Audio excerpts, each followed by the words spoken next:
धम्मपद भिक्खु वग्गो सलाभं नातिमन्येय नान्येसं पिहयं चरे अन्येसं पिहयं भिक्खु समाधिं नाधिगच्छति।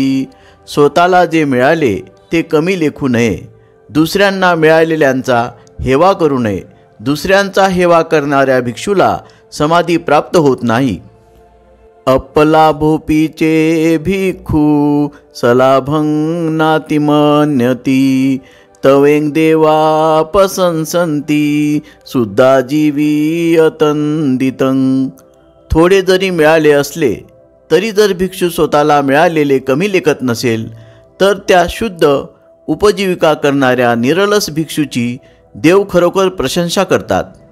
देवदत्त याचा शिष्य असलेल्या भिक्षूचे आमंत्रण स्वीकारून त्याच्या पाहुणचाराचा आस्वाद एका भिक्षूने काही काळ घेतला। जेव्हा तो मठात परत आला तेव्हा तेथील भिक्षूंनी बुद्धाला संबंधित भिक्षूची सर्व हकीकत सांगितली। तेव्हा त्या आणि पर्यायाने सर्व भिक्षूंना इशारा देण्यासाठी किंवा सावधान राहण्यासाठी बुद्धांनी वरील गाथा उच्चारल्या।